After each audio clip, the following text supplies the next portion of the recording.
Welcome, everybody, to the LinkedIn for B2B Growth Show. I'm your host, Michelle J. Raymond, and I am joined by Olga Andrienko. Welcome to the show. Thank you very much for having me. I'm super excited about this.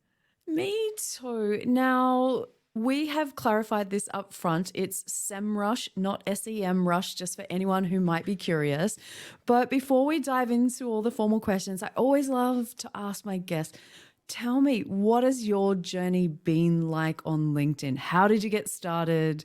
How quickly has things happened? And yeah, tell me your favorite parts.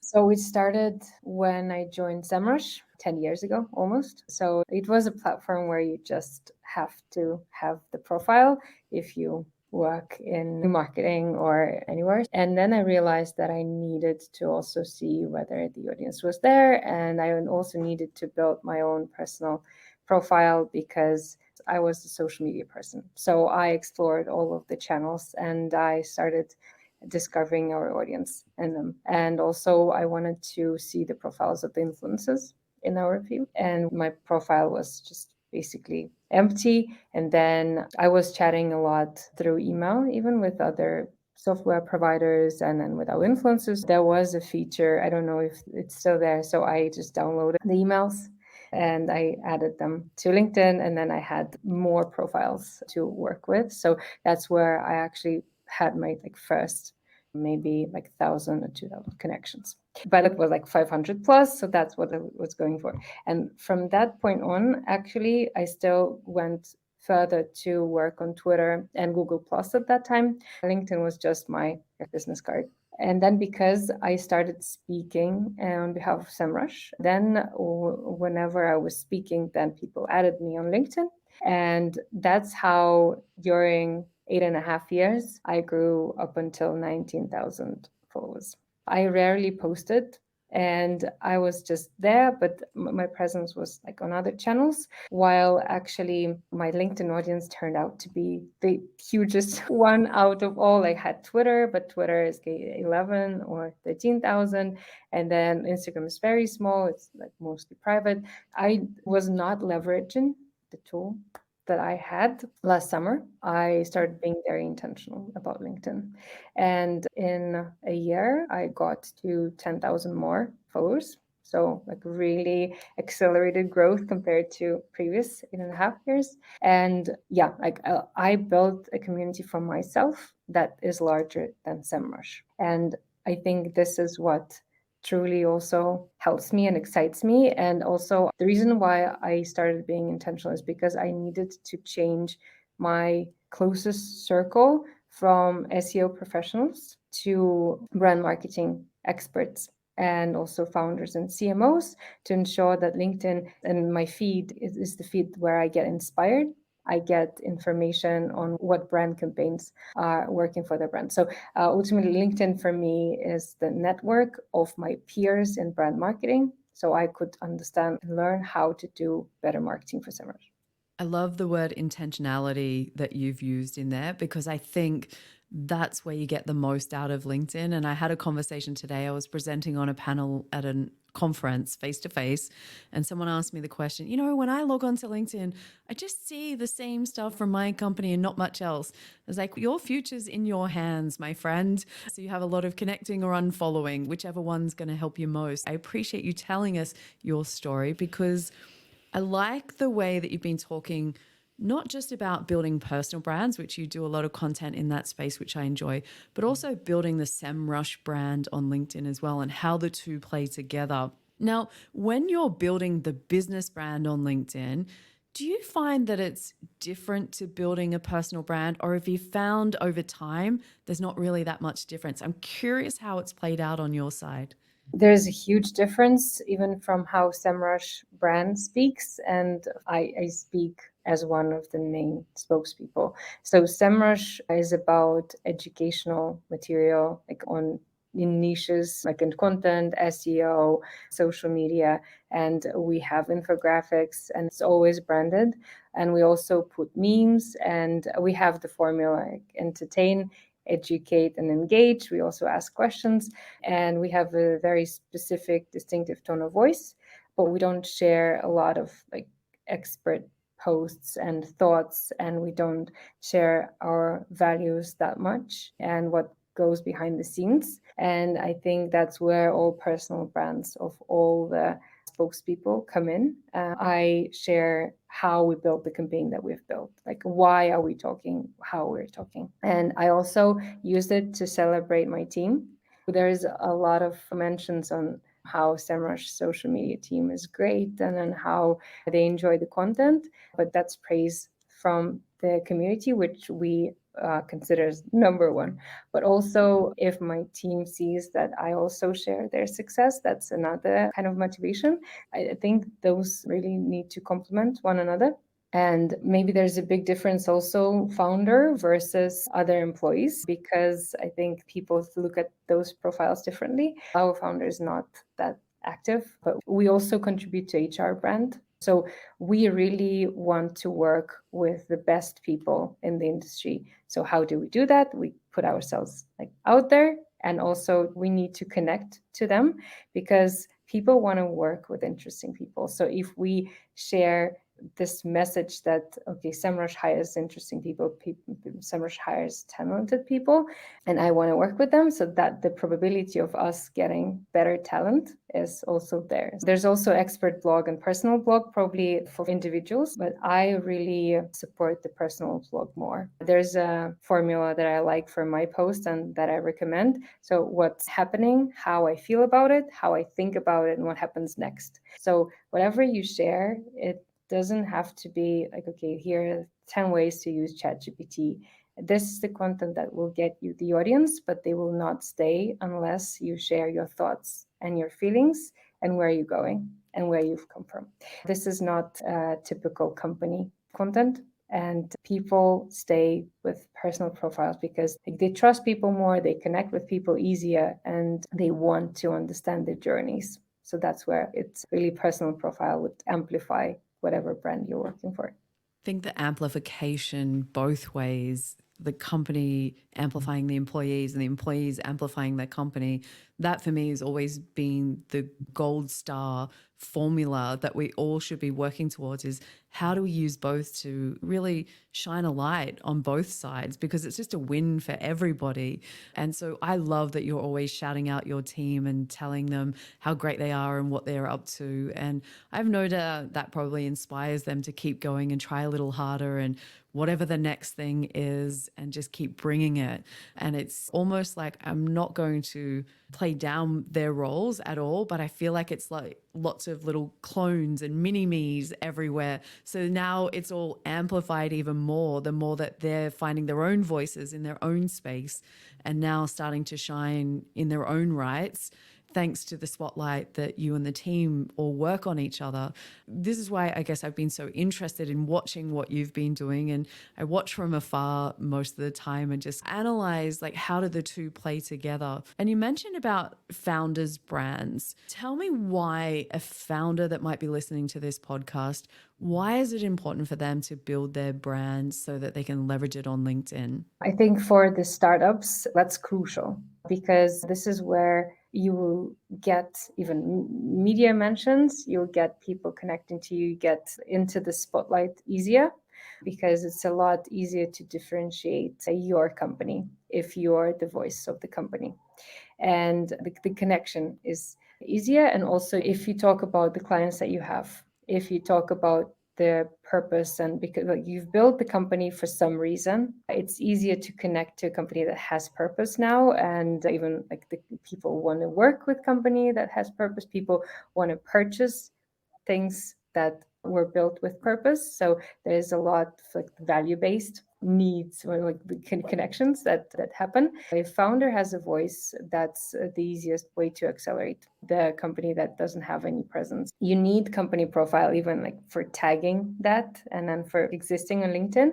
But I would much rather hire someone like for social media department who would help the founder create content than really focus on the company profile. And the founder is the person, like if they leave, that meant that company had great success and they sold it. But by that time, the company profile would be very strong, or the company would just not exist if the founder is not there. If, for example, If we focused too much on my presence, then there's always this risk of like employee leaving, right? So when Semrush was small, betting on someone that is not the founder is risky, but betting on the founder's profile is not risky because founder is the major driver. Even like the Richard Bransons of the world, like they still post, they still are active because they also want to, it's the founder's profile and founder's content is also the easiest way to shift the perception of the brand, because the founder says, okay, now we're doing this, now we're sustainable, and then people think, okay, now they're on this journey. If the company is doing this, everyone sees it as just a press release, but the founder always explains their thought process. I think even in terms of branding your company into the future, that's a very smart way. And even for PR crisis, if you have crisis, then managing it from the personal profile also would be much easier and kind of a bit safer even than from a company. It's invaluable, and just in lead generation and trust, in media presence, and also in getting employees, because they would follow, like if people would want to follow you, then they might take, I don't know, some pay cut. They might sacrifice something in the short term because they believe in what you're building.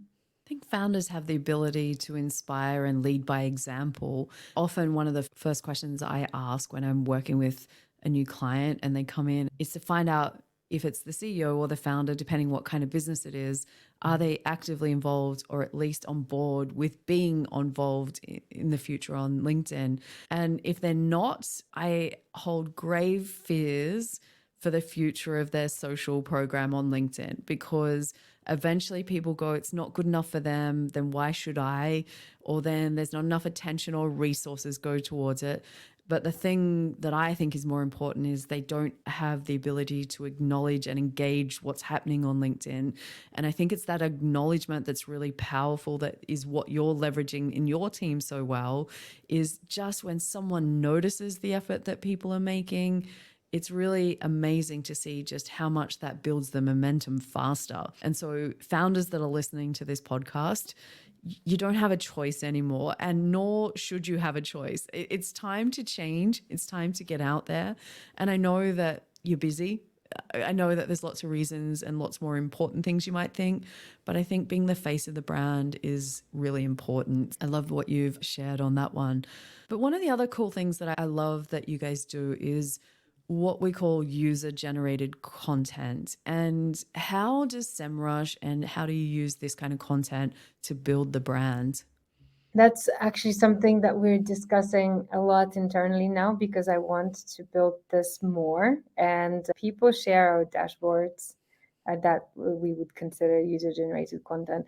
That is just natural, but I want to 10x this. And for B2B brands, that's difficult. For anybody who doesn't have the tangible product, that's difficult. One of my favorites is how Spotify does that with Spotify Wrapped.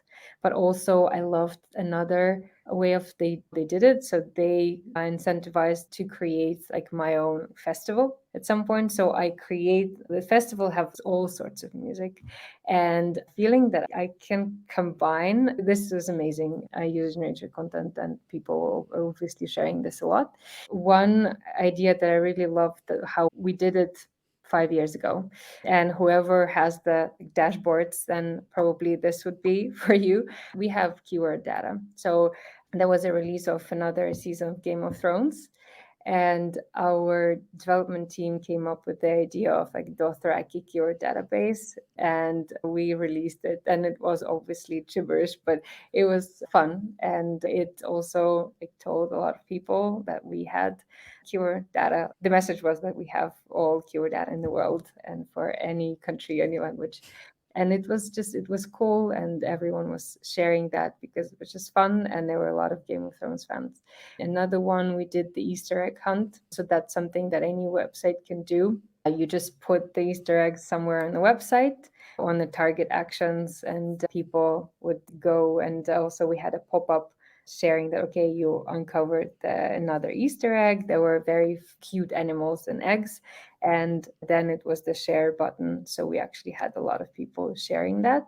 And it was a really nice interaction with more than like 1,000 people. So that was great. It really depends whether you can, like, your product exists or it's virtually, but what you could do, you can collect the data on how people were using products, on how many purchases, and then you can send them the annual report and like really do it in a nice way, so they would share it on social. And always remember that people tend to share it on Instagram more. Don't forget the vertical one, but also like for LinkedIn, where if that's a B2B product, then the horizontal one. Yeah, like keep in mind of the formats. But I really like anything with the names. So the Starbucks is a great example where everyone takes a photo of the cup. Coca-Cola had one with the names as well, and Snickers has always some wording on their bar.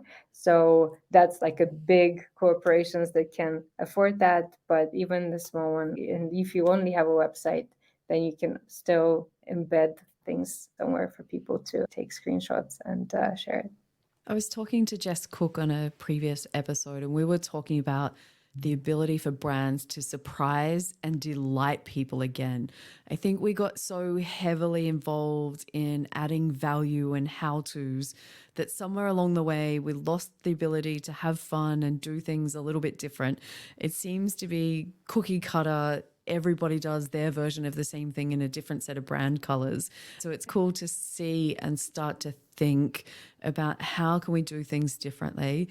At the conference today, there was a lot of talk about hyper personalization and how we can really speak to the audience and really have those personalized touches for people. And we were talking about the crossover from B2C to B2B and vice versa.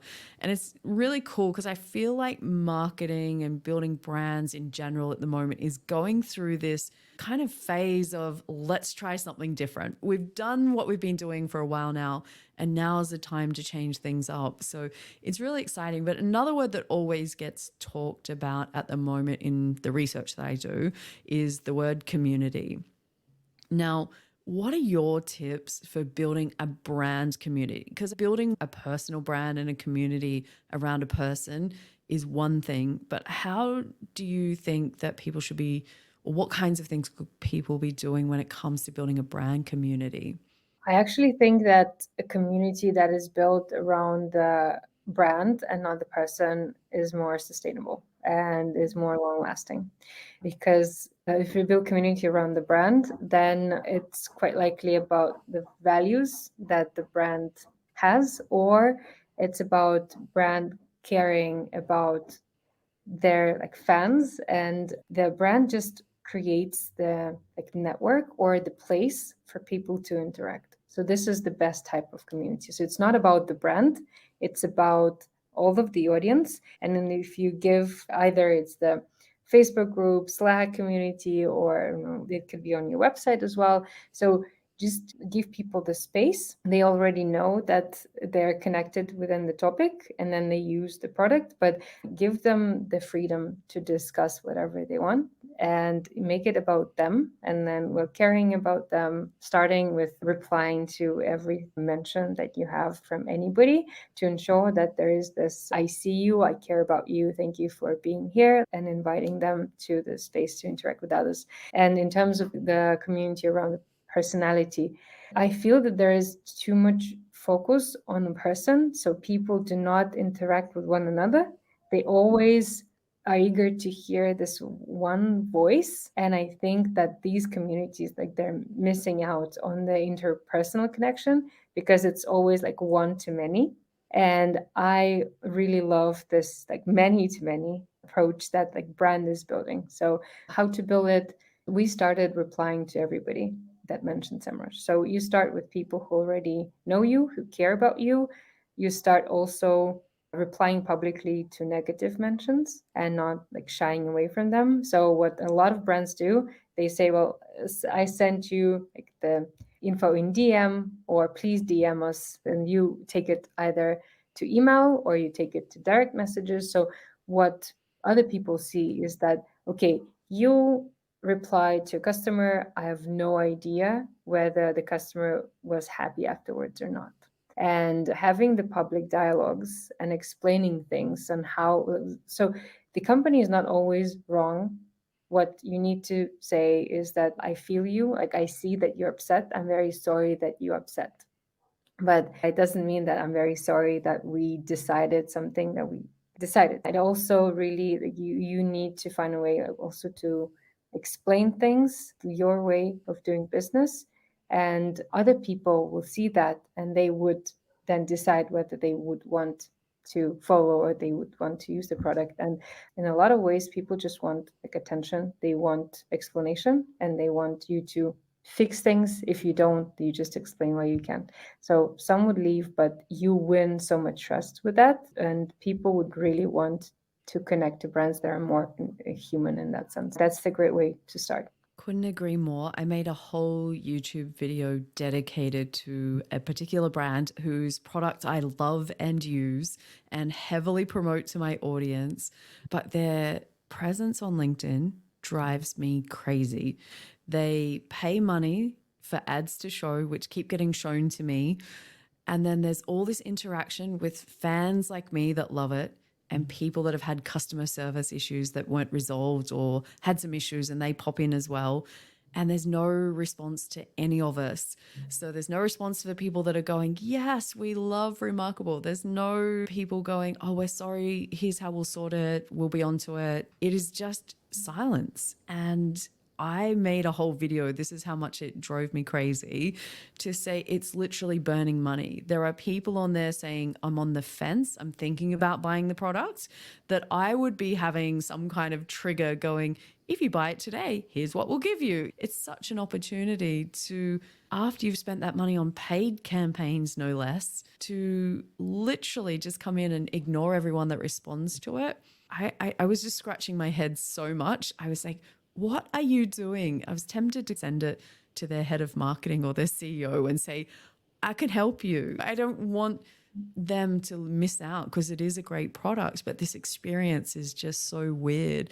And the things you've spoken about today, none of these things are going to break the bank. None of these need huge budgets. None of these need people to sign off 10 layers deep to get projects off the ground. Responding to people. This is how low the bar is for a win. Just respond to comments and mentions. I can't believe that we have to keep reminding people, but I appreciate you bringing it up because it's just such an easy way to stand out in a sea on LinkedIn where most brands aren't. They just ignore people. So I love that. But there's probably something that I'm curious, and I did get to see some of your talk with the marketing meetup because I do love Joe, always a shout out to Joe. But how do you help employees talk about the brand? So I'm pretty sure that forcing people to do it is not a good idea, but what can we do to entice them? What are some of your secrets? So we started with a close group of 30 people. That would be on middle management and senior management as well. And we we had an interview with all of them, created topics for them. And I shared my videos and the free course on LinkedIn presence that I did and templates for hooks. And we provided them with education on how LinkedIn worked. And what I see around every 1 in 4 posts is about Semrush. Because if you write on your expert topic, then you mention the examples from the company you work in. Even if you don't have to encourage, you have to encourage the high quality content and thoughts and feelings, and just also more of a personal content, still about your work, but not just okay, here are the 10 things, or I don't know, the cheat sheets on Excel. That's what I also see on LinkedIn sometimes. That's how we built it, and we really created a personalized topic suggestions for each. And what really changed things also, that we have hired a freelancer who is searching for commenting opportunities. So we have the table with all of the topics for a specific person, and then so she searches for the topics and then sends that via message on Slack to someone who would be the best person to comment. And that to ensure that also LinkedIn algorithms push their own content up, and we grow our network in all sorts of ways. That made our team feel that we really want to empower them and we don't restrict them and we want them to grow. And for example, we have earnings goals. Then we share the information with them, and then it's an easy reason for them to post about the company. And now whenever we have like big news, but that happens very rarely, that we would ask them maybe once a month, where okay, there's a study that went out or there's earnings goal, we hit 100,000 paying customers. So that's something that we would just give them. It's their choice to post it or not. And we also are mindful that if everybody posts the same thing in like across 30 profiles, that probably is not a good idea. So everyone chooses the topic that they feel most comfortable with. But also, if you take even one study, everyone now shares their personal thoughts on it. And it's not, okay, here's the link and here's the report. It's out. Like it's always another angle based on whether it's the director of organic search, whether it's me from brand, whether it's a content person. So the secret is not restricting that much, educating, giving freedom, and also support. I don't see anybody really like overusing this. And we got more speeches, we got more exposure. We hired people also from LinkedIn. So there are a lot more benefits. And right now we calculated that we got around 2 million extra reach for Semrush on the posts that mention Semrush within months or 4 months. Wow, that's like a spike. That's a big impact in a short amount of time. Did you find other employees almost had FOMO and wanted to be a part of it when they saw these things happening? Did you get an influx of people saying, I want to be a part of this now? How did you manage that? So far, we released the second cohort, but with HR team, because these are the strongest advocates. We have people from HR brand and they need to post. So we also first education, personal like development of topics.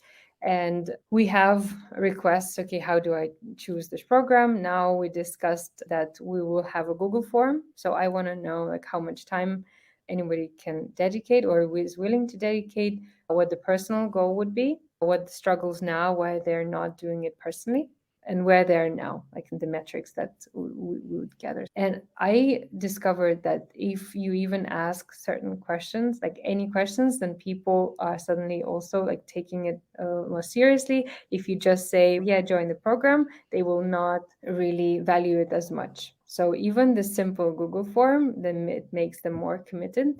And we'll see what we have. But even there are a lot of people who saw that, okay, senior leadership is posting, then it's okay to spend time on LinkedIn. Nobody really would think that I'm looking for a job. So I think the two biggest fears that everybody has is, okay, like they will ask me what I'm doing on LinkedIn while I need to work on other stuff.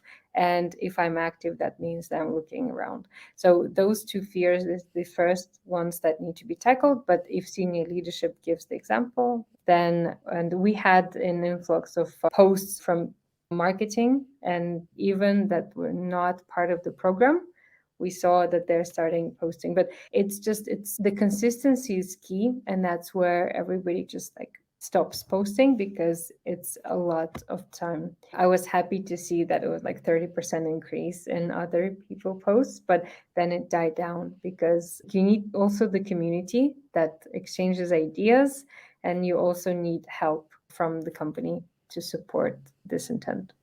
So much good stuff in there. I am mentally making notes going, I love that idea. I love that idea. I'm sure the listeners are as well. But I'm going to stretch this friendship one little bit further. Do you have one actionable tip that for a company that's out there looking to build their brand through their employees, is there one last tip that you'd like to leave the listeners with to get them taking action and hopefully get some of these great results like you guys are getting? Make it as easy as possible. We'll gather very few people in a private group in Slack, if you use Slack or anywhere, and help them as much as possible. And also even with the post templates and anything that makes their life easier to start. And once they are more productive, then you can expand it, but do not start with a wide range of employees. That's not going to work. Start small, go big, stay consistent over time. Olga, you've shared so many things today, which my brain is ticking over. And I am going to continue this conversation and follow your content. All the listeners, if you go to Olga's profile, I will have the links in the show notes. Go to her profile, top right hand corner, there's a bell. Click on that so you get notified of all of her content. And you can do the same over on Semrush and see what kinds of things they're trialing so that you can always emulate that in your industry. Even if it's something unrelated, try things, learn from other people that are having success. So I appreciate everything that you've shared today, and I'm sure the listeners have too. So thank you so much for joining in. Thank you very much for the invitation. And until next week, listeners, it's been great to have you all join us again. We'll have some more great episodes next week. Cheers.